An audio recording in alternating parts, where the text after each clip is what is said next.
हमारे सबसे मधुर गान वे हैं जिनमें विवादपूर्ण व्यक्त किए जाते हैं। पंक्ति किसकी है? तो शेली, इंग्लिश कवि थे। वर्ड्सवर्थ, टेनिसन, कीट्स, ये सारे इंग्लिश के कवि हैं। तो पहला ऑप्शन सही होगा। वाक्य विचार के अंतर्गत क्या अध्ययन किया जाता है? शब्दकोश का, वर्णों का, वाक्यों का, ए और बी दोनों? वाक्यों का। वाक्य विचार के अंतर्गत वाक्यों का ही किया जाएगा अध्ययन। फरिश्ते निकले के मुख्य पात्र हैं चंपा बहू। उपन्यास के तत्वों में कौन सा नहीं है? तो रंग निर्देश नहीं है। निम्नलिखित में कौन सा अर्थ प्रकृतियों के अंतर्गत नहीं आता? तो विषादांत नहीं आता। आजमगढ़ रीडर किस प्रेस से प्रकाशित हुई थी?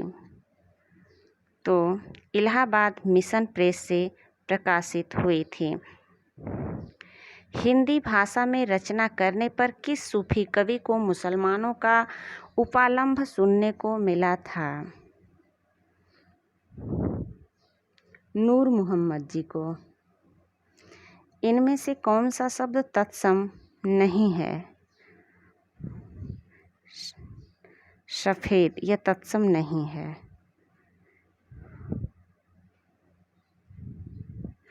निम्नलिखित शब्दों में से कौन तत्सम है? कुक्कुर, यह तत्सम है। नीचे एक ही शब्द की वर्तनी 4 तरह से लिखी गई है, सही का चयन कीजिए। तो अनुगृहित, यह सही वर्तनी है, मतलब इस शब्द की वर्तनी बिल्कुल सही है। इनमें से कौन सा शब्द कर्मधारय समास का उदाहरण है? तो अंधकूप कर्मधारय समास का उदाहरण है। आगे आइए देखते हैं हम लोग 38 क्वेश्चन को।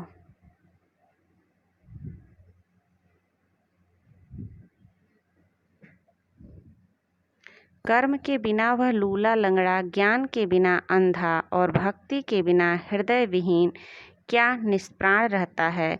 में वह किसके लिए प्रयुक्त हुआ है? धर्म के लिए प्रयुक्त हुआ है। इनमें से कौन सी बोली पश्चिमी हिंदी के अंतर्गत नहीं आती? तो अवधी। अवधी पश्चिमी हिंदी के अंतर्गत नहीं आती। रमणीयार्थ प्रतिपादिक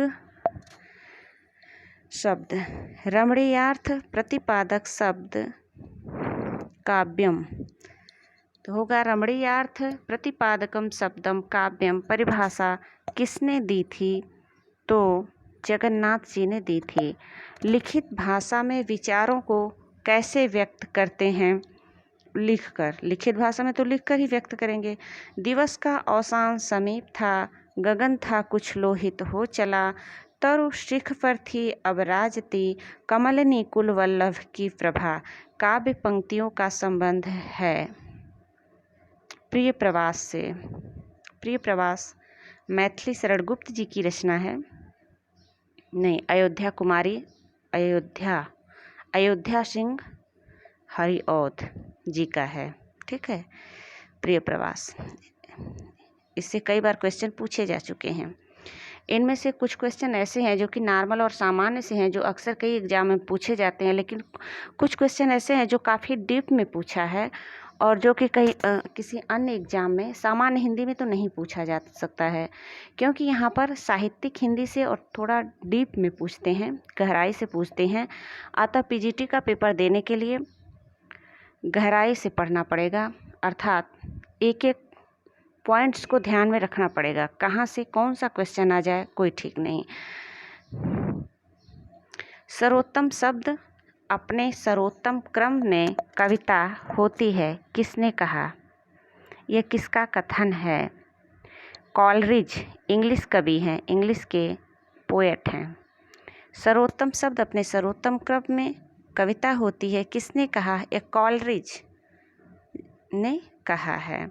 हमारे देश में जयचंदों की कमी नहीं है। जयचंद धोखेबाजी के लिए जाने गए हमारे इतिहास में, उन्हीं के विषय में यहाँ पर बताया जा रहा है या पूछा जा रहा है कि हमारे देश में जयचंदों की कमी नहीं है में जयचंदों संज्ञा के किस भेद के अंतर्गत आता है? संज्ञा के भेद पर मैंने वीडियो बना रखी है, उसको आप लोग प्लेलिस्ट से देख सकते हैं।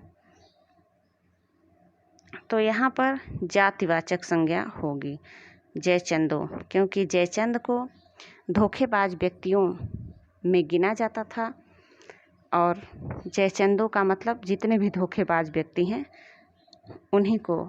उन्हीं पर व्यंग किया गया है। यहाँ पर देखिए आगे क्वेश्चन नंबर 45, इनमें से कौन सा वर्ण स्पर्श व्यंजन नहीं है?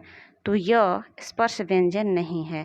आप लोगों को पता है, मैंने व्यंजन पर भी वीडियो बना रखी है। क से म तक म के अंतर्गत जो वर्ण आएंगे उनको स्पर्श व्यंजन कहते हैं, जबकि य, र, ल, व यह अंतस्थ व्यंजन है, यह स्पर्श व्यंजन नहीं है। वाणी और अंगों के अभिनय द्वारा जिनसे प्रकट हो वे हैं, कौन से भाव होंगे? वे अनुभाव होंगे। मैंने अनुभाव, विभाव, व्यभिचारी भाव इत्यादि पर भी वीडियो बना रखी है, राष्ट्रिक नाम से है, उसको भी आप लोग देख सकते हैं। वर्तमान साहित्य पत्रिका के संपादक हैं जी गोपीनाथन जी।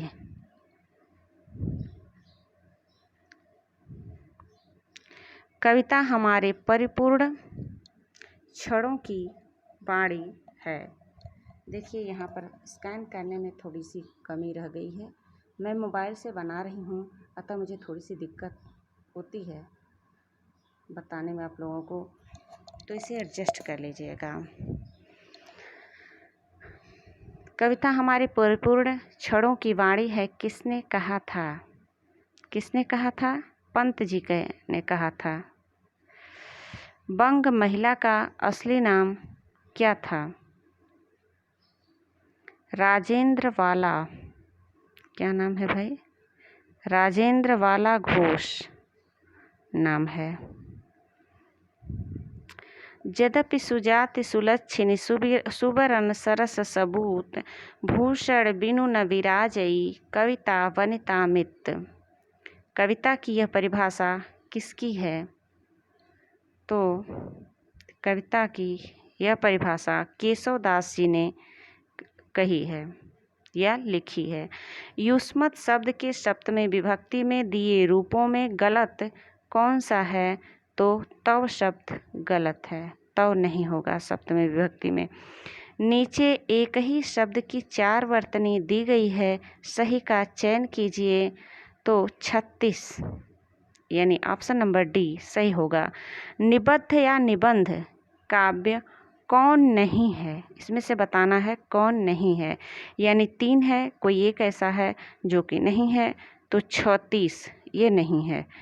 बाकी ओहो, ये 53 का विनय पत्रिका ये नहीं है निबंध, क्योंकि ये विनय पत्रिका जो है एक प्रकार की कविता की जैसी मतलब लयात्मक ढंग से लिखी गई है, तो यह निबंध नहीं हो सकता। बाकी प्रलय की छाया, शिवाजी को पत्र, राम की शक्ति पूजा ये है। ये हमने जो 52 का बता दिया 36 ये इसके लिए सवारी। आगे चलिए आप क्वेश्चन नंबर 54, उसने उसे छल से पराजित किया में छल से में कौन सा कारक है? करण कारक है। आत्माराम के छद्म नाम से आचार्य महावीर प्रसाद द्विवेदी की आलोचना किसने की? बाल मुकुंद गुप्त जी ने किया। दुर्जन का संधि विच्छेद होगा, दुह धन जन। 84 वैष्णवों की वार्ता का संबंध किस संप्रदाय से है? वल्लभ संप्रदाय से है। ठीक, अब आगे आइए। 58 क्वेश्चन नंबर 58 देखेंगे हम लोग यहाँ पर। निम्नलिखित शब्दों में कौन सा तत्सम है? भ्रातृजाया तत्सम है। आपका घर जिस शहर में है उस शहर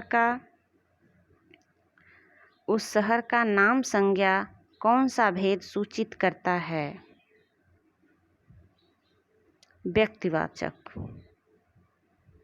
क्योंकि किसी एक शहर विशेष के नाम की बात हो रही है तो यहाँ पर व्यक्तिवाचक संज्ञा आएगा। मैंने संज्ञा पर ट्रिक से भी वीडियो ला रखी है, यानी ट्रिकी वीडियो भी हमारे प्लेलिस्ट में पड़ी हुई है, आप लोग उसको देख सकते हैं। अनुरूप में कौन सा समास है? अनुरूप में अव्ययीभाव समास है। अनुरूप रूपस्य योग्यम। सन 1951 में प्रकाशित दूसरा तार सप्तक में कौन सी कवयित्री शामिल थीं? शकुंतला माथुर जी शामिल थीं। इंडियन प्रेस की स्थापना कब हुई? तो इंडियन प्रेस की स्थापना सन 1900 में हुई। अंतःकरण की वृत्तियों के चित्र का नाम कविता है, किसने कहा? महावीर प्रसाद द्विवेदी जी ने कहा। एक ही वर्तनी 4 तरह से लिखी गई है, सही का चयन कीजिए। ऊपर ही लिखित ये सही है, बाकी तीनों गलत हैं। नाभादास द्वारा लिखित अष्टयाम किस भाषा में लिखी गई है? तो ब्रज भाषा में लिखी गई है। 8 मास बीते जजमान, अब तो करो दक्षिणा दान। पंक्तियों का संबंध किस संपादक से है? तो प्रताप नारायण मिश्र जी से है। आगे देखिए, रामानंद ने किस पुस्तक में अपनी पूरी गुरु परंपरा का उल्लेख किया है? तो रामार्चन पद्धति में किया है। किस कवि की वाणी नारिकेल फल के समान है? तो भारवी जी की वाणी नारिकेल फल के समान है। 12 बरिस ले कुकर जिए और 13 ले जिए सियार, बरिस 18 छत्री जिए आगे जीवन को धिक्कार। किस विधा की रचना है? तो आल्हा विधा की रचना है। आचार्य रामचंद्र शुक्ल ने द्वितीय उत्थान का समय कब से कब तक तय किया? तो 1863 से 1918 ईस्वी तक तय किया था। चीर जीवो जोरी जुरे क्यों न स्नेह गंभीर, को घटे में वृषभानुजा वे हलधर के वीर में कौन सा अलंकार है? तो श्लेष अलंकार है। भगवान राम के जीवन से संबंधित नाटक है महावीर चरित्र। महावीर चरित्र भगवान राम के जीवन से संबंधित एक नाटक है। काव्य शोभा करान धर्मान अलंकारान प्रचक्षते, किसने कहा? दंडी जी ने, आचार्य दंडी जी का कथन है। नागरी प्रचारिणी सभा की स्थापना कब हुई? तो 1893 ईस्वी में हुई। उज्ज्वल के 4 संधि विच्छेद दिए गए हैं, सही का चयन कीजिए। उत धनज्वल, उज्ज्वल से संबंधित बार बार पूछ देता है एग्जाम में, आप लोगों को ज़्यादातर दिखेगा। अमिधा उत्तम काव्य है, अमिधा उत्तम काव्य है, मध्य लक्षणालीन, अधम व्यंजना रस बिरस, उलटी कहत नवीन। यह किसका कथन है? तो यह कथन देव जी का है, कविवर देव।